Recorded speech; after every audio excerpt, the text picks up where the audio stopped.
Health Talk with your doc, brought to you by Click Your Med.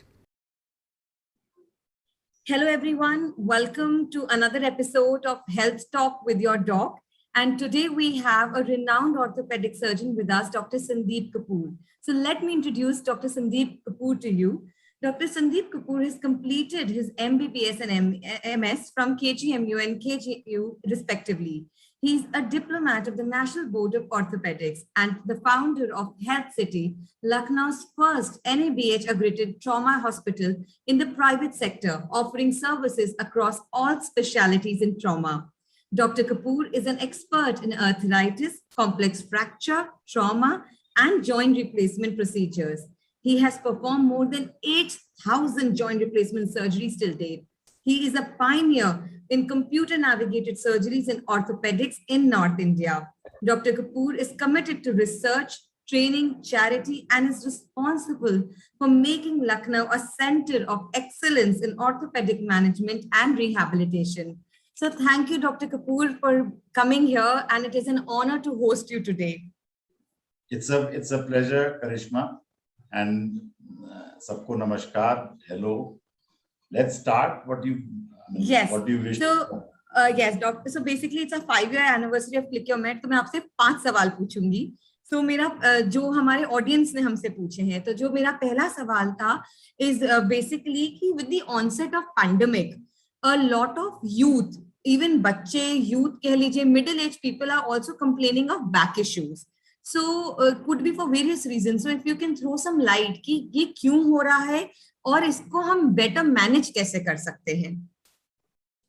देखिए, back का जो issue है, that's basically a lifestyle issue. Otherwise also pandemic के साथ इसलिए बढ़ गया सेडेंटरी लाइफस्टाइल. सेडेंटरी लाइफस्टाइल का मतलब ये है कि बहुत आरामजनक लाइफस्टाइल हो गई है. सब लोग बड़े खुश से हैं कि घर पे रह रहे हैं, सब कुछ घर पे खाना मिल रहा है, बच्चे खुश हैं.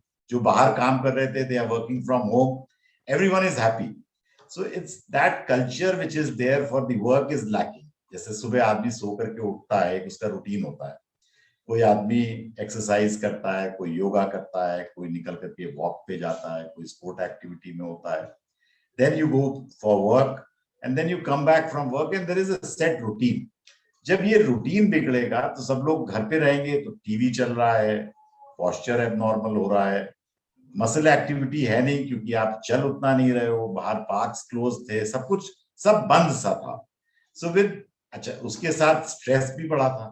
तो जब कभी भी स्ट्रेस बढ़ता है तो मसल स्पैज्म, नर्व प्रॉब्लम्स, ये सब चीजें भी जुड़ जाती हैं, और मूड के साथ दिक्कत में backache is very common.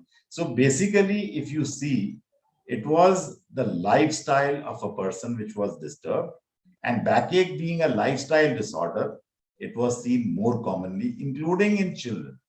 So they are having the same thing. बच्चा स्कूल जाता है, वो खेलता है. हम लोग स्कूल जब जाते थे तो मैं पढ़ने के लिए नहीं जाता था. आई वॉज लुकिंग फॉरवर्ड कि हम सुबह जाएंगे, मुझे लोग मिलेंगे, मैं सुबह खेलूंगा, बस्ता एक जगह खेल के मैदान में चले गए. So everything is disturbed. So naturally, I mean, the person is disturbed. You will not, right from the mind up to physical activities, this will lead to these type of problems. तो doctor, इसका मतलब कि अगर हम अपने life में वापस discipline लाएं, भले ही घर में, तो that would help us. That would definitely help us. That will definitely help us. Right from, I mean, if you are in the morning, a bit of sunlight, walks, exercises, going out for yoga, this was possible even in lockdown.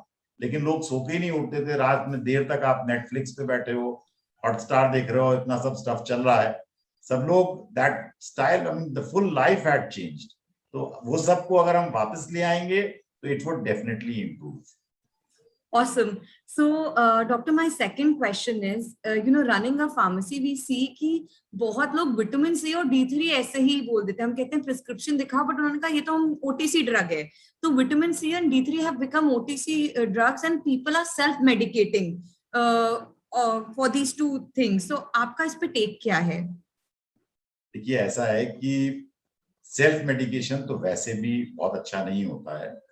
अगर कोई चीज, जैसे आपने अभी pandemic की बात की Covid को लेकर के, तो ऐसे ही हम लोग इस समय विटामिन डी डेफिशिएंसीज बिल्कुल एपिडेमिक के उस पे देख रहे हैं. खूब लोग डेफिशिएंट हैं, उनकी इतनी प्रॉब्लम्स होती हैं. कभी मसल फटीग होगा, इतना अलर्टनेस कम हो जाती है, बोन पेन्स होते हैं. So number of symptoms related to vitamin D deficiency. तो क्या करता है, person goes to the counter and just buy drugs for vitamin D.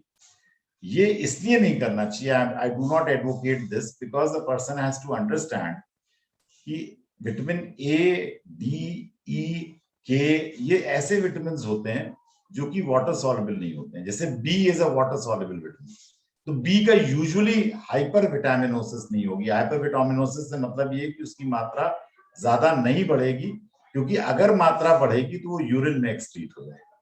But D is a vitamin which leads to hypervitaminosis. तो अगर कोई vitamin को आप ऐसे लें अपने आप बगैर डॉक्टर के सलाह के, तो आपकी हाइपर विटामिनोसिस हो सकती है. और हाइपर विटामिनोसिस के भी अपने इसी से मिलते जुलते सिम्टम्स हैं, जो कि टॉक्सिसिटी, किसी भी ड्रग के टॉक्सिसिटी के सिम्टम्स होते हैं.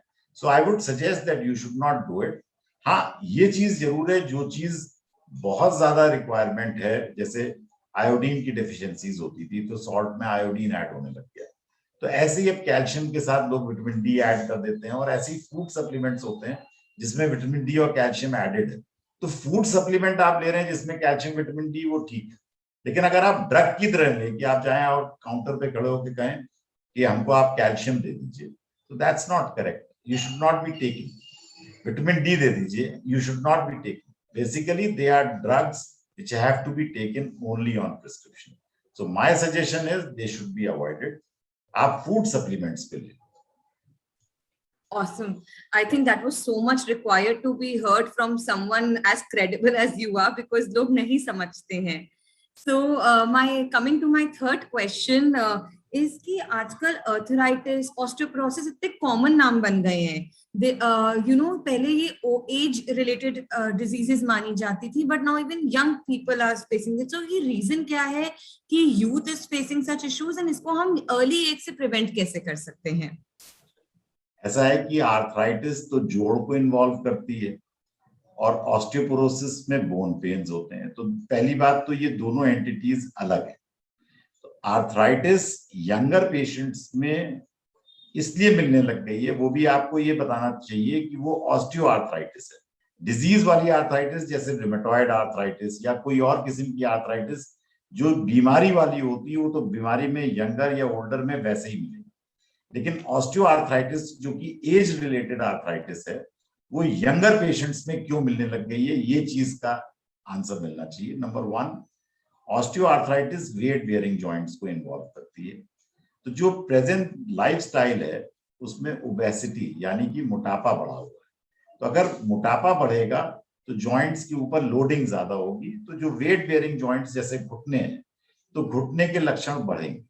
तो इसका मतलब ये कि अपने डाइट को कंट्रोल में रखना है, अपने वेट को नियंत्रण में रखना है.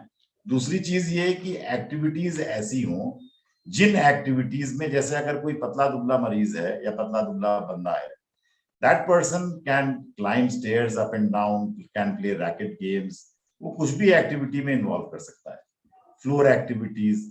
लेकिन अगर शरीर का वजन बढ़ता है और आप ऐसी एक्टिविटीज करते हो जिन एक्टिविटीज से आपके जॉइंट पे लोडिंग ज्यादा होती है, जैसे एक there is a person who is obese, तो उसको जमीन पे पलती यानी कि क्रॉस लेगेड अवॉइड करना चाहिए, स्क्वाटिंग अवॉइड करना चाहिए. Toilet, Indian toilets they are not actually good. ये सवाल लोग पूछते हैं अक्सर कि हम दादी और नानी को ये सब दिक्कत नहीं होती थी, लेकिन उनके वजन नहीं होते थे. So toilet has to be a western toilet. If a person is having a western toilet, use western toilet. It's better to exercise rather than go in for Indian toilet and squat completely. तो better ये है कि अच्छा, ऐसे ही घरों में सीढ़ियां, पहले घर की सीढ़ियां अच्छी नहीं होती थी, सीढ़ियों को भी ऐसे बनना चाहिए जिनके राइजर और ट्रेड्स इस तरह के हों कि वो साइंटिफिकली बने. तो ये सब पार्ट भी अब इन्वॉल्व हो चुका है. दूसरा, ये तो आपको हमने आर्थराइटिस रिलेटेड चीजें बताई. ईटिंग हैबिट्स में जैसे अल्कोहल का इंडल्जेंस, नॉन वेजिटेरियंस में रेड मीट, इनसे यूरिक एसिड बढ़ता है. तो even in younger patients you tend to get arthritis, and that arthritis is because of increased uric acid which is again because of faulty diet. तो इस तरह की बहुत सारी चीजें हैं जो कि यंगर पेशेंट्स में हम लोग को आर्थराइटिस को लीड करती हैं. As far as osteoporosis is concern, that is bone pains. तो जो बोन पेन्स हैं, ऑस्टियोपोरोसिस क्यों हो सकती है यंगर पेशेंट्स में? हैबिट्स, बैड हैबिट्स में smoking is one of the reasons that leads to osteoporosis. Then alcohol leads to osteoporosis. Lack of sunlight, lack of vitamin D. तो lack of activity, you need muscle activity, you need activity so as to strengthen your bone. तो लोगों की activities नहीं है, तो इसकी वजह से भी न्यूट्रिशनल चीजें की दिक्कत है. मतलब वी गेट पेशेंट्स दूध नहीं पीते, दूध के प्रोडक्ट्स नहीं लेते, so naturally you are going to be deficient in calcium and it will lead to, I'm just talking about osteoporosis in younger patients.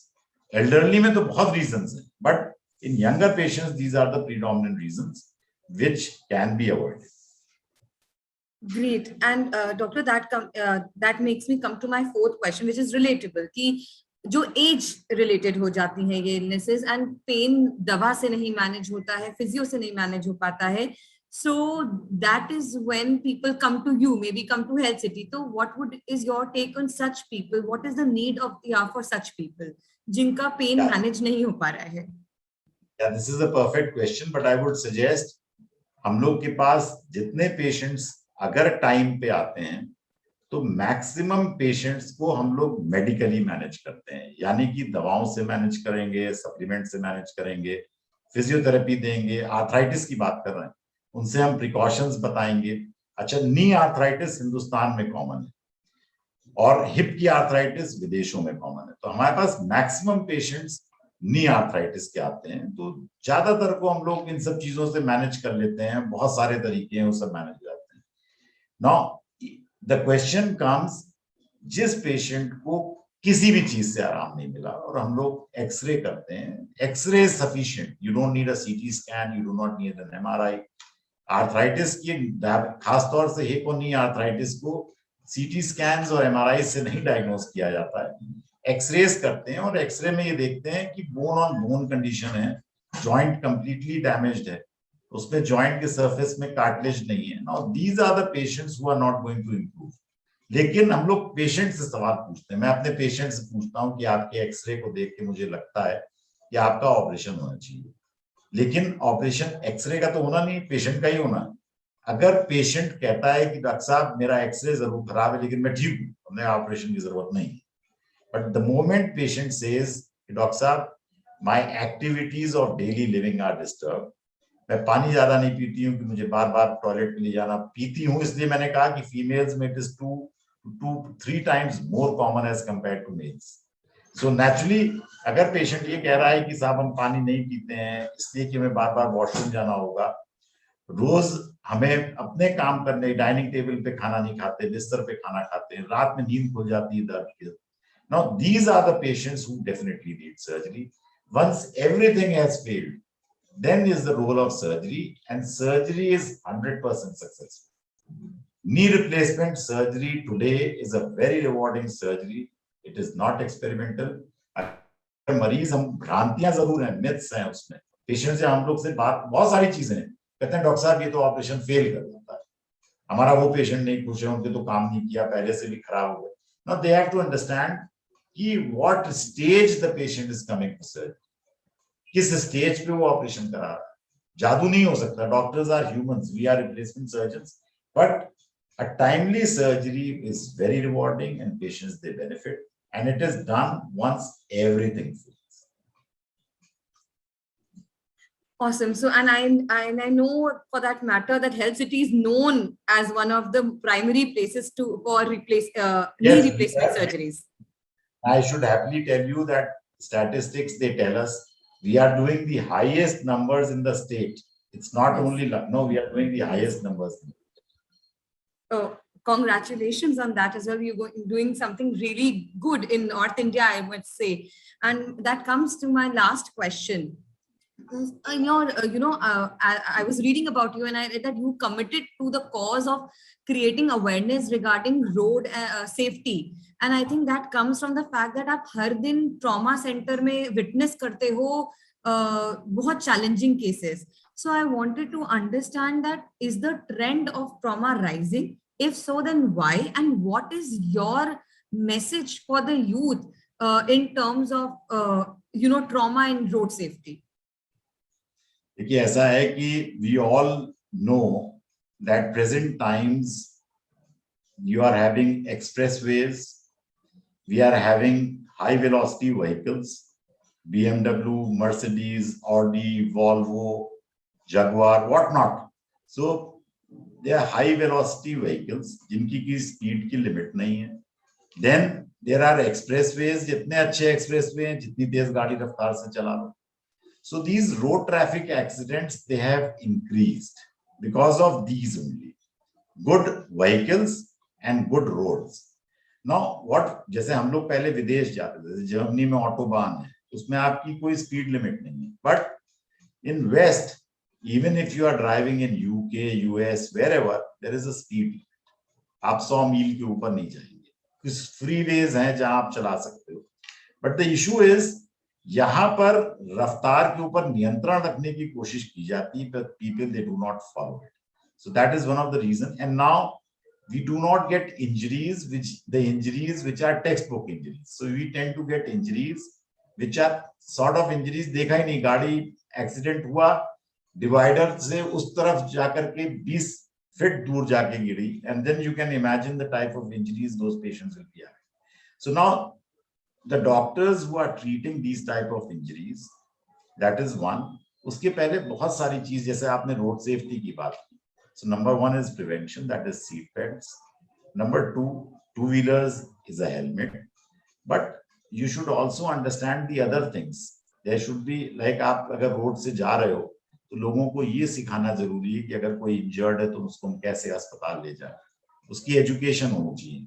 Road safety में ये सब पार्ट भी कवर होगा. जैसे टोल में लोग हैं, एक्सप्रेसवे बनाए, टोल पे फर्स्ट एड्स, ट्रॉमा सेंटर्स उनके रास्तों में होने चाहिए. सो ये सब पार्ट की हम लोग को जागरूकता पैदा करनी होगी. We have to do awareness campaigns, not only for road safety, for first add.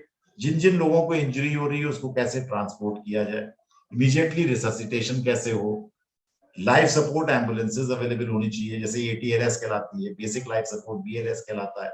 So we been asked, बल्कि हेल्थ सिटी में हम लोगों ने रोड सेफ्टी के ऊपर हम लोगों से ट्रांसपोर्ट डिपार्टमेंट ने कहा भी है कि आप हम लोग को ज्वाइन कीजिए, and you teach those people on the toll plaza regarding basic life support.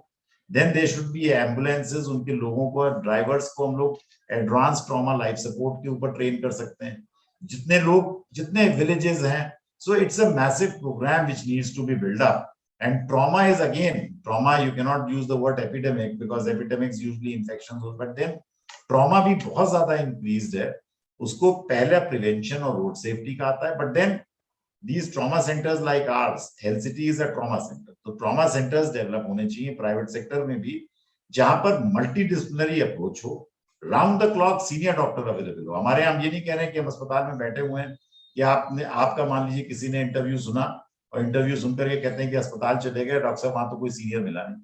It's not that कि we are sitting round the clock, but we are a call away. हमारी टीम ट्रेंड है, हमारे यहाँ लोग हैं. Multidisciplinary से मतलब ये होता है अगर किसी को रोड ट्रैफिक एक्सीडेंट होगा तो कोई जरूरी नहीं कि उसके सिर्फ फ्रैक्चर हो. सबसे पहले जैसे हम लोग बात करते हैं ABC of trauma, that is airway, breathing, circulation. तो जब मरीज आता है वो शॉक में होता है, उसकी जान बचाना सबसे पहली प्राथमिकता होती है. तो उसके जान बचाने की टीम अलग होती है, इमरजेंसी मेडिसिन के लोग होते हैं, इंटेंसिविस्ट होते हैं, ICU होता है. देन जो आपके जो ट्रॉमा टीम होती है उसमें ऑर्थोपेडिक सर्जन होगा, जनरल सर्जन होगा, प्लास्टिक सर्जन होगा, न्यूरो सर्जन होगा, यूरो सर्जन होगा. सो इसकी टीम के हमारे पास सबसे एक्सपीरियंस टीम यहाँ पर. So we got a group which is the most experience and we are trying to develop it again. So this is my take on trauma which you are asking about. तो रात खत्म हो जाएगी, बातें करती रहेंगी.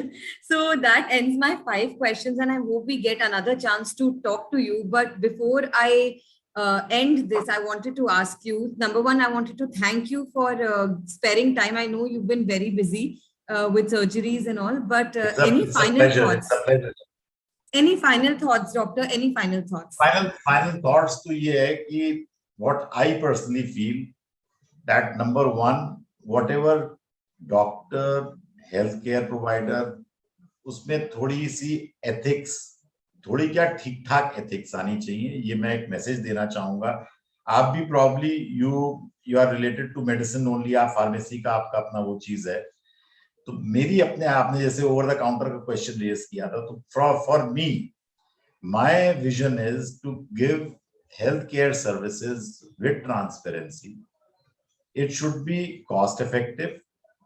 Then follow people, they should follow ethics. हम लोग हमसे जितने जुड़े हुए लोग हैं वो सब लोग ethics follow करें and try to develop yourself. Try to develop, like you are into pharmacy, you try to develop yourself, gain more of knowledge so that you are able to transmit it to more. तो हम लोग की stage में जैसे हमारी stage है, तो doctor की स्टेज में now I'm at a stage wherein I have to pay back to the society, and that is the reason we've come up with this hospital. And our vision is that we are expanding also. We are coming up with another 300-bed hospital that is in Gomti Nagar extension. That's Gomti Nagar. That's called Health City Vistar.